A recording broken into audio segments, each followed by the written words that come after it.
Hi everybody! Hi Tamar! Welcome to our first Game of Thrones Season 6 review.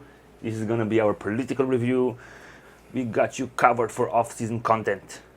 Basically, we are like your drug dealers. So, Itamar, what do you think were the themes of the season? Love, friendship, Okay. commitment, family. Okay. Were not part of the theme for this season. Okay. Politically, we are witnessing the balkanization of the Seven Kingdoms. Which means? Which means it's taken from the war in the Balkans in the early 90s, like former Yugoslavia Republic, fell apart to small realms, states, kingdoms that fought each other in a cruel and unusual punishment, civil war. They didn't want to remain united. Yeah, and everyone went back to their own ethnicity and ancient feuds between Muslims and Christians and stuff like that. So now there's the north and the west and the east and the south and in King's Landing. So the kingdom basically has been falling apart. Yeah, de facto, there is no Seven Kingdoms anymore. We've seen kin slaying. We've seen people usurping power. Prince slaying. Usurping, undermining power, breaking the old rules of the game, basically. What was, and will never be again. And you can purchase a shirt, what was, will never be again, here in the online shop. Capitalism. So before we review the season politically, let's recap where the season started. The North was united, ruled by the Boltons. The Boltons usurped the Starks. Right. That is how they got their power in the North. And they are an ancient house, a noble house in its political status, not in its values and stuff like that. Okay, and in King's Landing, when the season started, there was still a king. And there was still a queen, and there was a queen regent, and there was an uneasy alliance between the Lannisters and the Tyrells as the High Sparrow started to gain power. And back in the east, Daenerys basically fled and lost to the terrorists, the rebels, whatever, and was a prisoner of the Dothraki as Meereen was in disarray. This is how the season started politically. Okay. So let's start our political breakdown with the North. We now have a king in the North, and the North is united under the Stark banner, even though the king in the North is not a Stark politically, legally. Yeah. He's a Targaryen. Yeah. Like Sansa and Arya are not Tullys, they're Starks. Or he's a bastard. As far as the North, no, he's a bastard, and they say, fuck it, we don't care about the rules. Yeah. You're the king. It's when you're fighting for survival, old rules are not important. Right. They are important. They're still maintaining the Facade. the facade and the civil Facade. Facade? יציבות. Stability. Facade. The fact that they chose the bastard to be king during wartime, it's a significant development in this world. Right. Maybe you could say there's this saying that the North remembers, but when the North elects a Snow to be a king in the North and not a Stark, maybe you could say that the North forgot. So I think I don't know. I think this saying that's just propaganda. I think the North forgets. One of the interesting developments in the North that we suspected could happen, that the wildlings and their way of thinking about politics and choosing a leader will influence the political reality in Westeros, or in the North. Did it did, in some way. A world in which a Snow can become a king is a new world, basically. Everyone can be a king in that sense. Even Gendry? The fact that they didn't care about his blood, basically, and about his legitimacy, is something wildling in it, because they saw him as this leader they need at the moment. So in a sense, Jon Snow is kind of like Mance Rayder in that sense. Who was also half wildling, half crow. Yeah. Right? And they didn't care about that, the wildlings. Because they saw the true enemy, and he convinced them that he knows the enemy and he knows the way how to defeat him. And the same way with Jon Snow. I think that the fact that Lyanna Mormont the little girl, was the one to crown him, essentially, is interesting because she's a girl that is the head of a house, and there are grown men behind her, but they will do what she says. So it's not a coincidence that she's the one who says, fuck the old rules, because she has been benefiting from the fuck the old rules, because now she's a girl who rules. Politically, in a feudal system, the role of the king is to be like this prime landowner. Okay. Like he needs to distribute the land to his vassals, who are lords, and in that way he creates this loyalty towards him. Okay. But now it's It's a little bit different, because John says that Sansa is the lady of Winterfell, and he is the king in the north. It's not yet certain what are John's privileges as a king besides leading everybody to war. Or duties as a king. Or duties. There's a little bit, there's some cracks in this new system. Yeah. It's something new, like a new institution. I think Littlefinger can wedge himself within those two and gain leverage and operate during season 7 and 8. We don't see him as a ruler king. Okay. His main purpose as a king is to win the war, not to rule. but to Right, win the not war. all the marriage stuff and alliances. That's not his mandate right now. No, like Churchill, that everyone thought that he was dead politically. With his blunders in Gallipoli during World War One, it was like his political As the career. Secretary of the Navy, Yeah, Navy. yeah, right? was the Secretary of Navy.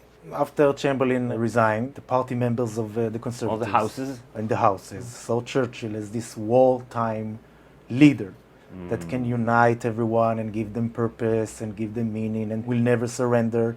And We'll will- never surrender. and will fight in the air.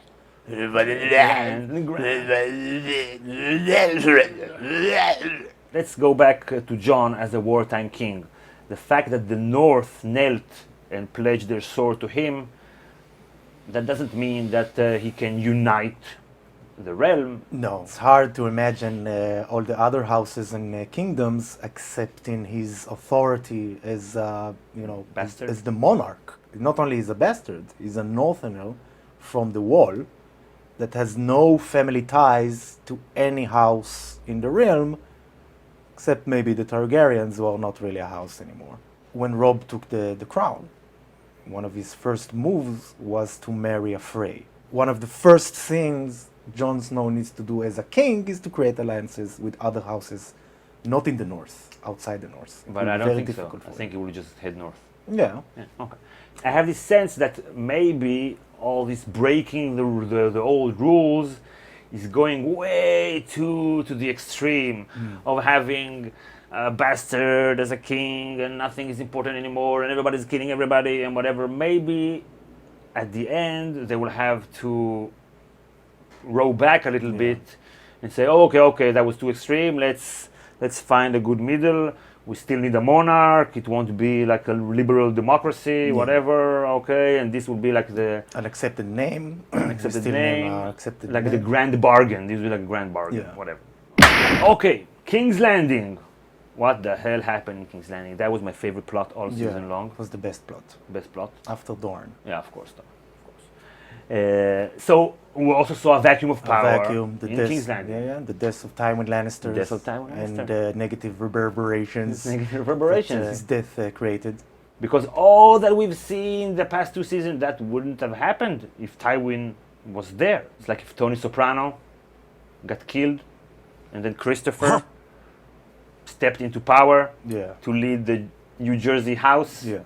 Because basically you could say that there is no such thing as a power vacuum. No. The moment this strong figure goes away and a vacuum is created, it's immediately filled with someone or someones. Okay, so Cersei tried to replace Tywin, but instead of consolidating power, she started to fight with her allies and thus made the vacuum of power even bigger. Yeah. And this is where the High Sparrow stepped in. Say what you will about the High Sparrow. He based his powers, his political powers, on existing laws and rules and traditions in this realm and a true plight of the people. Right, in Like anger. And anger and misery.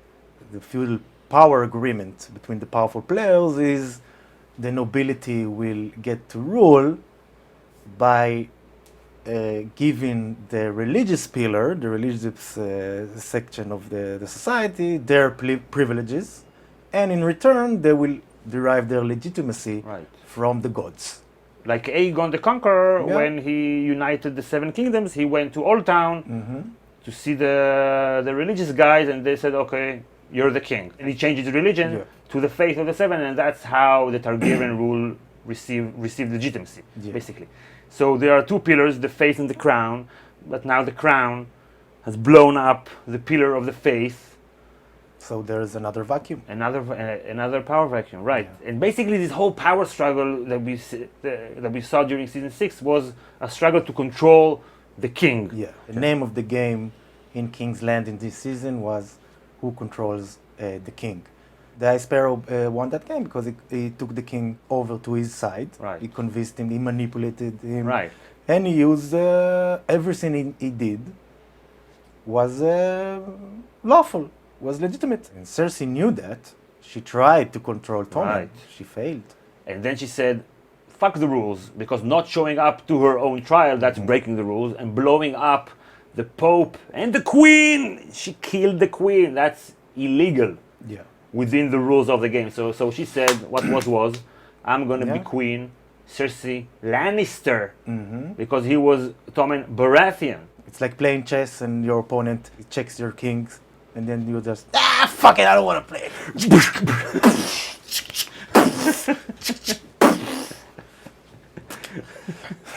So she's basically a usurper now. The only way she can make her claim legitimate is by destroying all of her enemies. Basically, it's like if Bin Laden, after destroying the Twin Towers, would take control of New York City. So basically, Cersei has no options. She can do a few things. Like what, for example? Maybe we could do a video about it. Okay, we will. Clickbait video. Not everything is a clickbait. People want to watch our content. Why are you so negative all the time? Fucking shit. Okay, let's go east. Let's go to Daenerys. Daenerys Targaryen. Also, vacuum of power. What was. That she herself created in Slaver's Bay Yeah. and in the Freedom's Dothraki system, in Freedom's Bay, whatever. The Dragon's Bay. In the Bay of Dragons, and Yes. she also created a vacuum of power in the Dothraki society, civil society, by killing all the leaders. So she created a vacuum and then filled that vacuum completely. And when we watched her during the season, we always thought of the end game, that she was going to go mad in some way, become a villain in some way, something would happen. But Release her inner dragon. right, but actually, if you look just at this season, she finished the season as a good queen, a pragmatic queen. She didn't destroy all the slave cities like she wanted initially. She brought peace. Yeah, she just killed 2 masters, burned 2 ships. That's it. So she was smart about it. Also, now she has allies in Westeros, right? So she's been, and she wants to marry someone. She's not bringing her lover. Yeah. So she's actually being a very pragmatic politician. Yeah. For now. Tyrion told her not to bring her lover to King's Landing. Right, because he brought Shay. I know. It's a mirror image. I know. I know.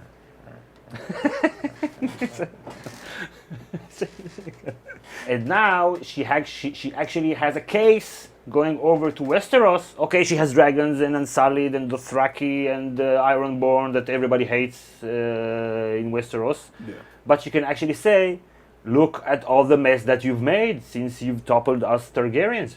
You need me and my dragons to unite everybody. You don't And know my how to rule yourself. My foreign army Right.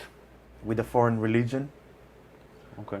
and with the most hated person in the Seven Kingdoms, Tyrion, and the second most hated person in Seven Kingdoms, Varys. And of course, these warning signs that they planted throughout the season, like you're the daughter of a madman, you are a conqueror, not a ruler. Right. You make crazy speeches on top of dragons. You make crazy, chuka, chuka, chuka. Right. You want to destroy and burn all your enemies. You want to break the wheel. You want to break the wheel. You're revolutionary. Right. There is some kind of a contradiction in her message. Okay. Applied to Westeros. Okay. Because when she told the Dothraki, you're all my blood brothers, so you're equal with me or something like that. She told the Unsullied, you need to choose to follow me. And they chose. And they chose it. Okay. She will apply it to the houses of Westeros. You can follow me if you want. Yeah, or die. Or die. So but not go away. Yeah. It's not like she did. Okay, I see what you mean. See what I mean? Yeah, but she does have Tyrion over there, and Tyrion is a deal maker. He was basically, he made a deal with the conservatives, the slavers, and they couldn't adapt to a changing world. Yeah. But I don't know. I'm not sure that they did that part of the plot all that well. But basically, when the season ended, Tyrion was in a high place. Now, when he gives her advice, she follows his advice. Yeah, yeah. She listens to him. She respects him. Yeah, and Tyrion was very smart about it. He wasn't like this fanboy, you know, Daenerys, you're so great, you're so pretty, da da da da. He was like, okay, I will drink my wine. You need to convince me that you're worth it in the last season. Okay. So it like ended this season in a way that she looks at him like he's equal. Okay, so apart of these three places, the north, King's Landing, and the east, there are a few more places we can go through quickly to see how everything changed over there as well, like in the Riverlands. The Riverlands. No more Freys. No more Freys. In Dorne, no more Martells, yeah. right? In the Iron Islands, one brother killed the king, then won the power legitimately, I guess. Yeah. And the contending Yara said, fuck the election. And she took the army and went away. And now she wants to win it back. But there's one place that hadn't changed yet. Okay. Old Town, the Citadel. Okay. They're still in their ivory tower, you know. Supposedly they follow these progressive values of knowledge and enlightenment, and not to be, superstitious and stuff like that. Yeah, be logical. Yeah, be logical. But when you see them in their citadel and they say, "Oh, you can use our library," but no woman. Oh, are you crazy, man? Women, witch. So maybe in that sense, what was and will still continue for a few hundred years. Sorry, Westerosi women. You'll just have to wait. But let's wrap it up. If you want to post questions to our Q&A, our Season 6 Q&A video, please post them in the comments and start comments with Q&A so we can find them easily. Also, you should definitely subscribe to our new channel, to our second channel with a new name. It's now called Academized. Please subscribe. We'll start posting new videos this month. Promise, every month now. And of course, we have a few more season reviews, and we'll have a weekly video for you all throughout the summer and autumn and winter, until Winds of Winter and until next season. So definitely subscribe. And also, you'd better go to Twitter and Facebook and follow and like us, because on Twitter we keep you posted about what we're doing, what are the next videos, stuff like that. And on Facebook we post all kinds of interesting things, so we can keep in touch that way. And if you want to support our channel, we have a Patreon account. There's the link in the description, or you can just go to patreon.com/GoT Academy. And as soon as you become a patron, within the first day or two, we'll send you a message with links to our extra content for patrons only. We'll have loads of patron only content during the summer. And I guess that's it. So like the video, please. We'll see you all next time. Bye, everybody.